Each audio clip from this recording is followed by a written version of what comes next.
Shalom, selamat pagi Bapak Ibu Saudara yang dikasihi Tuhan Yesus. Topik pada hari ini adalah ditinjau dari sudut waktu seharusnya sudah menjadi pengajar. Dengan subtopik, apakah hidup kita sudah tepat sasaran atau apakah hidup kita sudah efektif dipakai Tuhan. Bapak Ibu Saudara, Tuhan Yesus datang bukan untuk mendirikan agama dengan segala syariat atau aturan sehingga manusia bisa tampak lebih tertib di dunia ini. Tuhan Yesus juga bukan datang untuk mempermudah orang masuk ke surga. Sebaliknya, Tuhan Yesus datang untuk mencari orang-orang yang terhilang untuk dikembalikan kepada Bapanya. Orang-orang yang terhilang ini tentu perlu dipermak atau dididik terlebih dahulu supaya bisa pas dengan tatanannya Bapa. Tatanan Bapa itu tergambar dalam cara hidup Tuhan Yesus, tergambar dari kesukaannya ya, yang hanyalah melakukan kehendak Bapa. Orang-orang yang sempat terhilang ini dididik Tuhan supaya kembali kepada citranya Tuhan, citranya Allah. Sampai orang-orang pilihan tersebut tidak lagi memiliki sisa-sisa pencemaran rohani, yaitu karakter dosa. Bukti seseorang pilihan tersebut sudah mencapai level standarnya Tuhan dibuktikan dengan tingkat kedewasaan rohani. Minggu lalu kita telah belajar tentang pertumbuhan gereja selama berabad-abad. Saudara, seharusnya dengan kurun waktu 2000 tahun ini, gereja sudah menjadi dewasa rohani. Mana ada orang yang umurnya sudah sampai 2000 tahun itu tetap masih bayi-bayi rohani kan? Tetapi kenyataannya malah terjadi kemunduran rohani. Kemunduran rohani tersebut disebabkan oleh orang-orang Kristen menolak mengikuti standar hidup Tuhan, tetapi lebih memilih cara hidup secara duniawi. Kebanyakan orang Kristen membiarkan burung-burung liar itu bersarang di dalam jiwanya dan membutakan mata hati mereka sehingga mereka tidak mengenal kehendak Bapa yang sesungguhnya. Nah, keluhan Bapa atau boleh dikatakan kekecewaan Tuhan dapat tergambar di dalam surat Ibrani pasal 5 ayat yang ke-12 sampai 14. Di dalam Ibrani pasal yang kelima terjemahan AYT, sebab sekalipun saat ini kamu seharusnya sudah menjadi pengajar, tetapi ternyata kamu masih membutuhkan seseorang untuk mengajarimu lagi tentang prinsip-prinsip dasar mengenai firman Allah. Kamu masih membutuhkan susu, bukan makanan yang padat. Sebab orang yang hidup dari susu adalah orang yang belum berpengalaman dalam memahami ajaran tentang kebenaran. Ia masih bayi. Akan tetapi makanan padat adalah untuk orang-orang yang sudah dewasa, yaitu mereka yang sudah melatih indera mereka untuk membedakan apa yang baik dan yang jahat. Bapak Ibu Saudara yang dikasihi Tuhan Yesus, kalau terjemahan di Alkitab yang saudara pegang, di terjemahan LAI TB, sebab sekalipun kamu ditinjau dari sudut waktu sudah seharusnya menjadi pengajar, kamu masih perlu lagi diajarkan asas-asas pokok dari pernyataan Allah dan kamu masih memerlukan susu bukan makanan keras. Nah, saudara yang dikasihi Tuhan Yesus, ada 5 hal yang perlu mendapatkan perhatian dari kita semuanya. Yang pertama adalah pernyataan atau frase ditinjau dari sudut waktu. Kalau di dalam terjemahan ayat tadi, saat ini. Dalam bahasa Yunaninya, diaton kronon atau by the time. Terus yang kedua adalah bicara tentang pengajar atau guru, didaskaloi, ya, atau instruktur dalam bahasa Inggrisnya master, orang yang menguasai bidangnya. Terus yang ketiga, hidup dari susu atau masih memerlukan susu, metakon galaktos, atau dalam bahasa Inggrisnya partaking only of milk. Terus yang keempat adalah makanan padat atau makanan keras atau stereotrofi atau solid food. Yang kelima, melatih indera rohani, ya, adalah orang yang melatih hidupnya untuk mengerti kehendak Allah. Exinta senses gymnas mena atau constant use their senses trained. Mengapa kita memberikan perhatian kepada 5 hal ini? Kenapa? Karena jika seseorang mengasah hidupnya dengan firman yang mengarah kepada kehendak Allah, maka dalam hatinya ada kepekaan tentang apa yang dimaui oleh Bapa.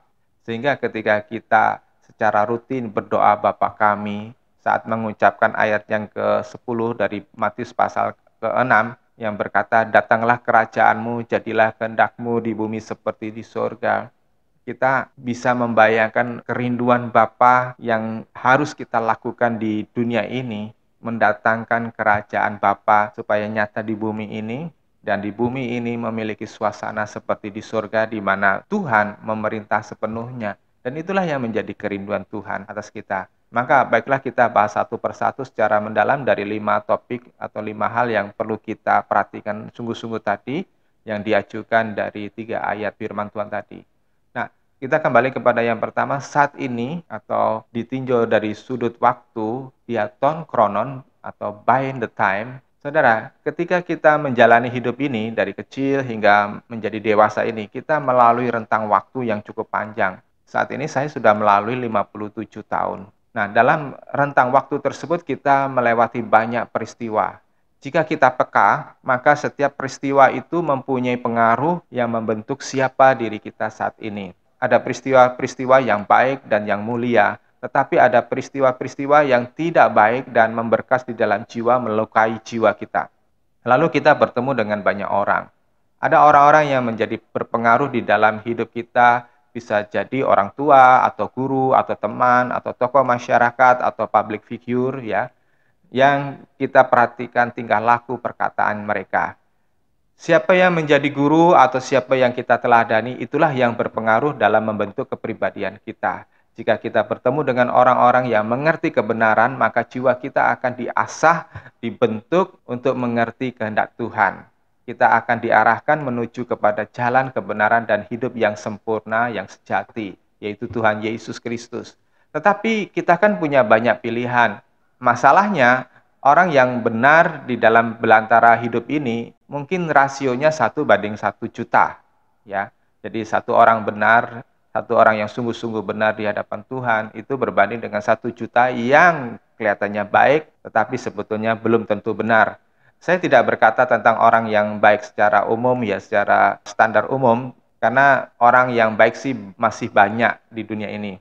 Dan nilai baik itu sangat subjektif, karena menurut versi kelompoknya masing-masing. Sebagai contoh begini, orang yang memimpin dan mendoktrin orang-orang yang berani mengangkut bom bunuh diri dan meledakkan diri sebagai bom bunuh diri di rumah-rumah ibadah orang lain atau di pasar, atau yang mendorong demo yang merusak dan menimbulkan huru-hara atau kekacauan, tentu di kalangan kelompok mereka, orang tersebut atau pemimpin tersebut adalah orang yang baik. Saya tidak berbicara tentang orang-orang radikal yang non-Kristen yang menjadi sorotan saat ini. Orang-orang Kristen yang radikal di masa lalu, yang tidak mengenal ajaran Tuhan Yesus dengan benar pun, sejarah membuktikan bahwa mereka pun bisa menjadi monster-monster pembunuh yang haus darah, pembunuh berdarah dingin, seperti Fernando Cortés, petualang Spanyol yang melakukan pembantaian suku Aztec Meksiko di tahun 1521. Separatis IRA di Irlandia Utara yang memperjuangkan kemerdekaan Irlandia Utara dari Inggris Raya. Juga separatis Basque atau ETA di Spanyol yang memperjuangkan kemerdekaan daerah Basque, ya. Dan juga beberapa orang yang melakukan pemberontakan dan pergolakan di Papua. Mereka melakukan kekejaman yang di luar batas, tidak peduli orang tersebut rakyat sipil biasa ataupun militer. Mereka semua menjadi korban. Nah, saudara yang dikasih Tuhan Yesus, orang Kristen pun bisa melakukan pembunuhan, melakukan perbuatan yang sadis di masa yang lalu, ya, tanpa memikirkan apa yang diajarkan oleh Tuhan Yesus. Contoh lain, ketika seorang wanita menikah, bertemu dengan seseorang pria yang jenaka, yang royal, yang mudah memberi, sementara di rumah ia bertemu dengan suami yang pendiam, uangnya sedikit, waktunya habis untuk bekerja. Lantas ketika ia bertemu dengan pria yang lainnya, ia berpikir pria tersebut tuh baik. Lantas ia masuk di dalam hubungan yang terlarang. Contoh lainnya, seorang pemuda atau pemudi kurang kasih sayang di rumahnya, bertemu dengan seorang teman yang mau berbagi minuman keras, rokok, narkoba secara gratis, maka ia menganggap sang teman tadi orang yang baik, dan ia terlibat di dalam pergaulan yang salah akhirnya. Demikian dengan gereja, ketika Anda bertemu dengan seorang pendeta atau seorang pengkhotbah dengan khotbah-khotbah yang memotivasi Anda mencapai khayalan kesuksesan materi dan semua mimpi Anda bisa tercapai dengan cara yang gampang, atau yang menanamkan keyakinan bahwa akan mendapat mujizat, akan mendapatkan apapun yang kita minta, kita doakan hanya dengan meyakini kuasa ilahi semata, maka Anda berkata bahwa pendeta atau pengkhotbah tersebut itu baik, apalagi dibumbui dengan berbagai pengalaman supranatural dari yang bersangkutan. Ketika tiap kali Anda datang kepada seseorang yang mempunyai uang dan Anda diberi uang, maka Anda menyebut orang tersebut orang yang baik. Dengan kata lain, orang baik itu relatif dari sudut pandang mana. Benar kan? Ya. Sayangnya tidak banyak orang punya kebijaksanaan ilahi yang menilai mana seseorang yang benar-benar baik dari sudut kebenaran Allah dan mana yang kebaikannya itu sebetulnya palsu. Maka orang-orang yang tidak bijaksana tersebut akan mudah salah mengikuti teladan atau contoh atau ajaran hidup dari orang-orang yang ada di sekitar mereka. Ketika seseorang salah memilih siapa yang layak ia teladani, ia mengesampingkan mutiara-mutiara kehidupan yang diberikan oleh Tuhan dengan memilih pilihan yang salah. Di dalam Matius 24 ayat 24. Sebab Kristus-Kristus palsu dan nabi-nabi palsu akan muncul dan akan mengadakan tanda-tanda yang besar dan mujizat-mujizat sehingga menyesatkan jika mungkin bahkan mereka yang terpilih. Saya garis bawahi, jika mungkin bahkan mereka yang terpilih. Di sini ada orang-orang Kristen yang tulus, yang polos, ya, yang sebetulnya mencintai Tuhan, tetapi bertemu dengan orang-orang yang sesat, orang-orang yang salah, akhirnya mereka tersesat juga. Nah, kembali ke Ibrani 5 ayat ke-12 tadi, penulis Ibrani mengingatkan kepada kita supaya lihatlah setiap momentum dalam perjalanan hidup Anda masing-masing. Lihatlah apa yang Tuhan sudah kerjakan dalam setiap peristiwa tersebut. Jika Anda sungguh-sungguh memperhatikan setiap peristiwa dengan cara seperti Tuhan memandang, maka mestinya Anda mencapai suatu standar yang dikehendaki Bapa Surgawi. Di dalam 2 Timotius pasal yang kedua ayat ke-20-21, di dalam rumah yang megah bukan saja terdapat perabot dari emas, perak, melainkan juga dari kayu dan tanah liat. Sebagian digunakan untuk tujuan yang terhormat, tetapi sebagian untuk tujuan yang hina. Karena itu, jika seseorang menyucikan diri dari hal-hal yang hina, ia akan menjadi perabot untuk tujuan yang terhormat, dikhususkan, berguna bagi tuannya, dan dipersiapkan untuk setiap pekerjaan yang baik. Ya. Nah, saudara, kita menentukan sendiri apakah kita menjadi perabot dari emas dan perak dan permata, atau kita hanya terbuat dari tanah liat atau dari kayu biasa. Untuk menjadi perabot dengan maksud yang mulia tentu bukan sekedar sibuk di dalam pelayanan, di dalam gereja seperti menjadi pendeta, pemimpin pujian, pemusik gereja, dan lain-lainnya. Tetapi Tuhan bermaksud kita menjadi mulia di dalam setiap profesi hidup kita masing-masing. Termasuk sebagai ibu rumah tangga, sebagai istri, sebagai anak, Anda bisa menjadi alat yang mulia. Termasuk ketika Anda memanfaatkan waktu Anda dan uang Anda, mana yang memang diperlukan untuk penghidupan ini, dan mana yang perlu dipersembahkan untuk Tuhan. Nah, target Tuhan di Ibrani pasal 5 ayat yang ke-12 tadi di atas, adalah Anda dapat menjadi pengajar, menjadi guru, menjadi teladan, menjadi trainer, menjadi pelatih. Artinya, Anda menjadi orang yang dapat menjadi teladan buat orang lain, mengajari orang lain hidup di dalam kebenaran. Hidup Anda menjadi terang melalui karakter, cita rasa, pola berpikir yang benar. Saya bertemu dengan banyak guru, baik di dunia pendidikan, di sekolah, maupun guru rohani, baik sebagai pendeta maupun pemimpin-pemimpin sel, termasuk guru-guru sekolah minggu, penginjil, ya. Tetapi yang mereka kerjakan bukanlah menjadi guru yang benar. Bahkan ada orang-orang dengan karunia-karunia khusus, dengan pengetahuan atau hikmat yang tinggi, entahkah itu karunia dari kerajaan gelap yang mau menipunya, maka Tuhan kan selalu mengingatkan, ujilah segala sesuatu, ujilah setiap roh. Atau orang-orang tersebut memang benar-benar mengasihi Tuhan pada mulanya, tetapi akhirnya mereka malah membawa semangat dunia ketimbang kebenaran dari Tuhan. Karena mereka salah mengerti apa yang diajarkan oleh Tuhan. Jadi di sini kita bertanya, apa kebenaran yang sejati?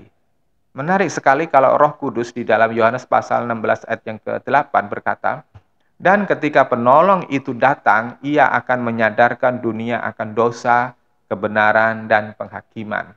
Kata kebenaran yang digunakan oleh Tuhan di dalam Yohanes pasal 16 ayat yang ke-8 dan ayat yang ke-10 ini berbeda dengan di dalam Yohanes pasal 14 ayat yang ke-6, walaupun di dalam bahasa Indonesia itu menggunakan terjemahan yang sama, yaitu kebenaran. Keduanya diterjemahkan dengan kata kebenaran. Tetapi sesungguhnya di dalam Yohanes pasal 14 ayat 6, teks aslinya memakai kata aletheia. Di dalam bahasa Inggris menggunakan kata truth. Artinya dari semua yang tampak benar di dunia ini, hanya Yesus adalah kebenaran sejati. Di luar Yesus tidak ada yang benar. Inilah yang diabaikan oleh banyak orang yang meninggalkan kekristenan atau murtad demi sesuatu yang duniawi. Mereka tidak mengerti bahwa satu-satunya yang benar di dunia ini hanya Yesus. Sedangkan di dalam Yohanes pasal 16 ayat yang ke-8 dan 10, Tuhan memakai kata yang sama di dalam Matius pasal 5 ayat yang ke-20. Kata yang digunakan oleh Tuhan di sini di dalam bahasa Yunani atau teks aslinya yaitu dikaiosines. Dalam bahasa Inggrisnya righteousness. Yang saya artikan, saya terjemahkan sendiri, yaitu suatu standar atau nilai yang ditentukan oleh Tuhan untuk menjustifikasi atau untuk mengadili atau untuk menilai kita, apakah kita layak dibenarkan dan diterima sebagai anak-anak Allah atau tidak. Lalu Tuhan menjelaskan apa yang dimaksud dengan kebenaran. Di dalam Yohanes pasal 16 ayat yang ke-10, tentang kebenaran, karena aku pergi kepada Bapa dan kamu tidak akan melihat aku lagi. Di sini Roh Kudus ingin menjelaskan kepada kita, ya, artinya bahwa momen kebersamaan dengan Tuhan yang dialami oleh murid-murid mula-mula pada 2000 tahun yang lalu, yang Tuhan menunjukkan penuh dengan tanda dan mujizat selama di dunia ini, itu sudah selesai, sudah berakhir, dan sudah selesai dalam arti bahwa Tuhan bersama-sama dengan manusia, bersama-sama dengan muridnya secara fisik dan memperagakan mujizat dan tanda-tanda ajaib, itu sudah selesai masanya. Nah, sekarang tiba waktunya Tuhan kembali kepada Bapa untuk menerima kuasa pemerintahan seperti yang dinyatakan di dalam Matius pasal 28 ayat ke-18. Dan tanda-tanda dan mujizat yang diperagakan oleh Tuhan semasa di dunia ini hanyalah untuk membuktikan bahwa Yesus adalah anak Allah, bahwa Yesus adalah raja di atas segala raja, bahwa Tuhan Yesus itu adalah hakim yang akan mengadili orang manapun, suku apapun, bahasa apapun. Dan misi kedatangannya di dunia adalah memberi kesempatan manusia dapat diselamatkan dengan cara Tuhan menanggung hukuman dosa bagi manusia yang mau datang kepada Beliau. Namun setelah Beliau kembali kepada Bapa Surgawi dan menerima kuasa sebagai Raja, maka Tuhan tidak berperan menjadi penebus kembali, karena itu sudah diselesaikan di kayu salib. Kini Tuhan menjadi hakim dan kitab pidananya untuk menghakimi manusia yang dipakai oleh Beliau adalah Injil. Ya. Nah, saudara harus mengerti bahwa Injil di salah satu sisi adalah kabar baik bagi orang yang mau menyambut Roh Kudus, bagi orang yang mau dididik oleh Roh Kudus. Berarti bagi mereka yang mau dibentuk, diubahkan oleh Tuhan. Tetapi juga berita bencana bagi mereka yang menolak cara hidup dalam kekudusan Tuhan. Bencana bagi mereka yang mau hidup semaunya sendiri walaupun ia sudah menjadi Kristen sekalipun.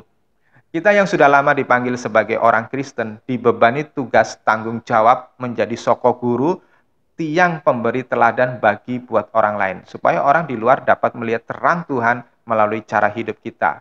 Itulah sebabnya kita harus selalu mempertimbangkan firman Tuhan di dalam Ibrani pasal yang ke-10.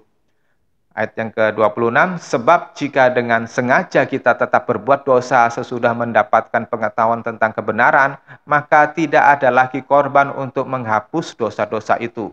Ayat 27, yang ada hanyalah penantian yang menakutkan akan penghakiman dan kobaran api yang akan membinasakan musuh-musuh Allah. Nah, saudara, ini suatu kegentaran yang mestinya menggetarkan hati saudara, supaya saudara tidak main-main karena merasa diri saudara sudah diselamatkan karena sudah menjadi orang Kristen. Lagi pula di dalam ayat ke-29, jika demikian betapa lebih beratnya penghukuman yang layak diterima oleh orang yang menginjak-injak anak Allah dan yang menganggap najis darah perjanjian yang telah menguduskannya dan yang menghina roh anugerah Allah. Ayat 30, sebab kita mengenal Dia yang berkata pembalasan adalah hakku, aku akan menuntut pembalasan. Ia juga berkata Tuhan akan menghakimi umatnya. Ayat 31, alangkah mengerikannya jika kita jatuh ke dalam tangan Allah yang hidup. Ya, saudara, tugas kita adalah menyajikan kesaksian hidup yang mulia, yang tidak bercacat dan tidak bercela, melalui kesaksian verbal kita atau perkataan kita, maupun dalam karakter, tindak tanduk, bahkan yang ada di dalam kedalaman hati kita. Maka sekarang adalah waktunya mengajarkan apa yang dikehendaki oleh Bapa kepada orang lain melalui kehidupan kita. Supaya setiap manusia belajar menjadi seperti Kristus sebagai satu-satunya role model yang dikehendaki oleh Bapa, yang harus kita teladani, yang harus kita contohi, yang harus kita terapkan pola hidupnya dalam hidup kita. Sayangnya banyak orang yang termasuk mereka yang menyebut dirinya pengajar Alkitab, ya orang-orang yang Kristen sudah senior, itu mengajarkan sesuatu yang tidak diajarkan oleh Tuhan. Mereka mengajari orang-orang Kristen yang sebetulnya mereka masih ditutupi oleh ilah-ilah zaman dan mengikuti standar dunia. Saya menegaskan bahwa pengajaran yang hanya membuat orang bermimpi menjadi kaya atau mengajarkan apapun yang diminta akan diberikan oleh Bapa, pengajaran seperti itu adalah sesat. Karena pengajaran dunia yang seperti itu memarkir otak kita, tidak mau memikirkan bagaimana mencapai standarnya Allah, tidak mau memikirkan apa yang dikehendaki oleh Allah. Mereka memarkir hati banyak orang Kristen di dunia ini, bukan di sorga. Dan pengajaran yang membuat orang tidak mau berjuang mencapai standarnya Allah, atau yang hanya mau hidup nyaman di dunia ini, cuek dengan apa yang dikehendaki Tuhan, karena merasa dirinya sudah aman menjadi orang Kristen, tanpa mau mengerti amanat agung Tuhan, itu juga sesat, berasal dari dunia gelap yang mau membungkam hidup kita menjadi tidak efektif. Saya bilang pengajaran yang seperti itu seperti ibaratnya slaughterhouse atau rumah jagal bagi jiwa-jiwa yang disesatkan. Saudara, jika saudara mengajarkan seperti itu, saudara sedang membawa orang lain menuju ke rumah jagal. Mereka membuat banyak orang Kristen menjadi tidak efektif hidupnya, dan penghakiman akan menanti saudara kalau saudara bertanggung jawab dalam hal seperti itu. Padahal di dalam 2 Timotius 2 ayat 20 sampai 21 jelas sekali bahwa Tuhan menghendaki kita bisa dipakai efektif untuk tujuannya. Dan Tuhan akan murka sekali kalau kita membuat orang lain tidak efektif. Ya, tidak semua pengkhotbah atau guru diutus oleh Tuhan. Dalam kitab Yeremia pasal 28 ayat 1 sampai 4 tampil nabi palsu namanya Hananya bin Azur. Saudara-saudara, nabi itu mengajarkan sesuatu yang begitu mengikat sehingga seluruh Yehuda dan Raja Zedekia terpincut pada berita dan ajaran yang diucapkan oleh Hananya bin Azur tadi. Dan di masa kini ada banyak Hananya modern yang membuat umat Tuhan atau orang Kristen itu tetap kerdil. Dan ini mengerikan sekali, saudara. Jika Anda sudah terlanjur tercemar dengan ajaran-ajaran tersebut, Anda menjadi orang-orang Kristen yang pemalas, tidak mau berubah, maka saya ingatkan cepatlah bertobat, cepatlah kembali ke jalan Tuhan. Jika Anda membiarkan diri Anda seperti orang-orang Kristen kebanyakan, yakni mereka yang hanya suka mengkonsumsi susu, atau dalam bahasa aslinya galaktos, yaitu orang-orang yang belum berpengalaman dalam memahami ajaran tentang kebenaran, dan teks asli untuk kebenaran di sini ini juga menggunakan kata dikaiosine, dikatakan bahwa orang-orang jenis ini dikategorikan sebagai anak-anak kecil atau bayi-bayi atau infant bahasa Inggrisnya. Dalam teks aslinya menggunakan kata nepios, artinya bayi atau balita, ya anak-anak yang berumur di bawah 5 tahun. Ini berbicara tentang orang-orang yang tidak mempunyai kebijakan rohani. Mereka adalah orang-orang yang tidak mau tahu standarnya Allah. Itulah orang-orang yang disebut sebagai orang yang baik, tetapi baik secara duniawi. Orang-orang yang memilih jalan lebar di dalam Matius 7 yang akhirnya berakhir pada kebinasaan kekal. Para bayi-bayi rohani dalam bahasa Inggrisnya infant atau dalam teks aslinya nepios, ini tidak akan peduli dengan tanggung jawab. Ya, mereka tidak akan peduli bahwa dunia ini akan dicungkir balikkan. Mereka tidak akan peduli orang-orang sedang berduyun-duyun ke slaughterhouse atau rumah jagal di neraka. Orang-orang jenis nepios ini sama dengan yang disebut di dalam 2 Korintus pasal 4 ayat keempat, orang-orang yang dibutakan oleh ilah-ilah zaman ini. Yang mereka tahu hanyalah hidup santai, hidup nyaman, hidup foya-foya, hidup senang, ya, cukup bergereja sekali seminggu. Mereka tidak akan peduli orang-orang sedang berduyun ke neraka. Nah, yang keempat, saudara, yang saya tekankan tadi adalah makanan padat atau makanan keras. Stereotrophy atau solid food adalah pengajaran yang tegas, tidak ada kompromi dengan kenyamanan dunia, tidak ada kompromi dengan kemalasan, tidak ada kompromi dengan dosa. Saya katakan bahwa Anda yang menolak produktif di area kerajaan Allah, maka bersiap-siaplah untuk dibuang di api yang kekal seperti di Ibrani pasal 10 tadi, sebagaimana juga dikatakan oleh Tuhan sendiri di Matius pasal 7 ayat 23. Makanan padat adalah untuk orang-orang yang sudah dewasa, yaitu mereka yang sudah melatih indera mereka untuk membedakan apa yang baik dan yang jahat. Nah, saudara, jika di sini ditekankan membedakan apa yang baik dan yang jahat, dikatakan tentang makanan padat untuk orang-orang yang sudah dewasa adalah Anda yang mau dididik keras oleh Tuhan melalui Injil dan Roh Kudus. Hati nurani Anda akan makin peka ketika Anda mau dididik oleh Tuhan. Kemudian frase tentang membedakan apa yang baik dan yang jahat tentu bukan sekedar antara membunuh dan tidak membunuh, antara mencuri dan tidak mencuri, antara berzina dan tidak berzina, antara mabuk dan tidak mabuk, dan seterusnya. Bukan itu maksudnya. Tetapi ini berbicara tentang level yang lebih tinggi. Ini berbicara tentang keputusan-keputusan dalam pikiran. Ini berbicara tentang keputusan-keputusan yang di dalam pikiran, di dalam hati kita. Misalnya, apakah Anda memakai uang yang lebih untuk membeli mobil mewah, rumah mewah, yang sebetulnya saudara sudah punya, atau membiayai suatu pelayanan misi. Ini berbicara tentang pembagian waktu Anda. Apakah Anda memilih menghabiskan waktu 2 jam bersama dengan teman di kafe atau di depan televisi? Atau Anda menggunakan waktu Anda yang luang tadi untuk mendengarkan khotbah ini atau khotbah-khotbah yang baik di tempat yang lainnya? Atau Anda sediakan waktu Anda berdevosi secara pribadi bertemu dengan Tuhan? Ini juga berbicara bagaimana bertindak pada orang-orang yang menjahati Anda, mengecewakan Anda. Apakah Anda akan mengampuni atau membiarkan kemarahan menguasai hati Anda? Bahkan ini berbicara tentang di mana Anda harus bersekutu atau bergereja. Misalnya, Anda mempunyai istri atau suami yang tidak sepaham dengan kebenaran yang Anda dapat dari saya. Anggap saja bahwa Anda menerima kebenaran yang saya ajarkan ini dengan sepenuh hati. Lalu beranikah Anda berkata, saya tidak akan mengikuti langkah suami atau istriku lagi, karena aku tahu bahwa yang engkau lalui itu adalah keliru. Tetapi aku akan menuruti panggilan Roh Kudus yang diajarkan ini, sehingga hidupku lebih efektif buat Tuhan. Saudara, berani nggak Bapak Ibu Saudara melakukan seperti itu? Saya pernah menantang para gadis dan pemuda, ya. Beranikah kalian berkomitmen tidak harus menikah jika tidak bertemu dengan pasangan yang tidak menghormati Tuhan? Sehingga tidak asal menikah, apalagi menjalin hubungan dengan pria atau wanita yang belum mengenal Tuhan atau orang yang memiliki iman percaya yang lainnya. Saya pernah menantang beberapa orang muda yang diterima menjadi pegawai negeri sipil. Beranikah mengabaikan kesempatan korupsi di dalam instansimu atau di dalam kantormu, walaupun semua rekan atau pejabat di kantormu itu korupsi? Bapak Ibu Saudara yang dikasihi Tuhan Yesus, hidup kita ini harus Anda sadari benar-benar singkat. Jika saya menjaga pola makan, minum saya, mengkonsumsi vitamin yang secukupnya, minum anti tekanan darah tinggi, jika saya bekerja keras dan menabung, itu semuanya bukan karena saya takut mati dan takut miskin.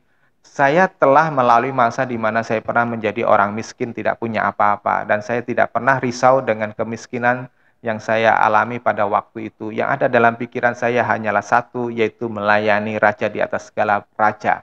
Nah, tahukah Anda bahwa saya menjaga kesehatan saya supaya tidak kena stroke atau diabetes di masa saya masih produktif seperti ini, untuk memberitakan Injil, untuk mengajari banyak orang. Nah, karena saya ingin bisa terus dipakai oleh Tuhan dan saya mau untuk mengajari kebenaran kepada sebanyak mungkin orang.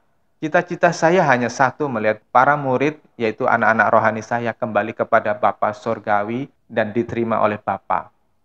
Saya bekerja keras, lalu menabung supaya bisa membeli tiket pesawat untuk bisa pergi ke Papua, ya, dan ke Kalimantan kembali seperti yang saya janjikan kepada teman-teman di sana, dan berbagi kebenaran kepada saudara-saudara di sana kembali, ya.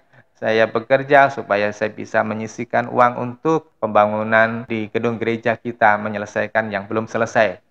Karena kita tidak mempunyai jemaat yang kaya raya yang bisa mensupport pelayanan ini dan perjalanan misi saya keluar pulau, kan.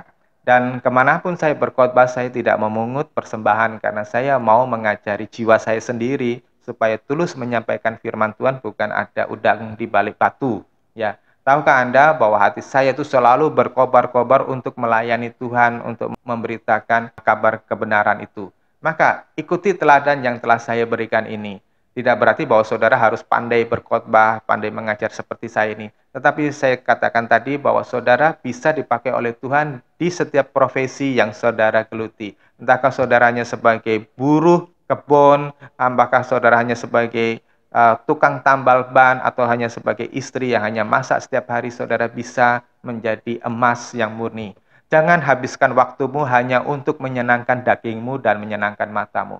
Mari, segera Anda tinggalkan masa kanak-kanak atau bayi rohani. Anda tidak akan mendapat apa-apa di dalam kerajaan Bapa sebagaimana yang dikatakan di dalam 1 Korintus pasal 15 ayat yang ke-50. Jika Anda tetap hidup di dalam daging, jika Anda tetap kanak-kanak rohani, segera bangun jiwa Anda mengerti kehendak Allah. Tuhan Yesus memberkati. Amin.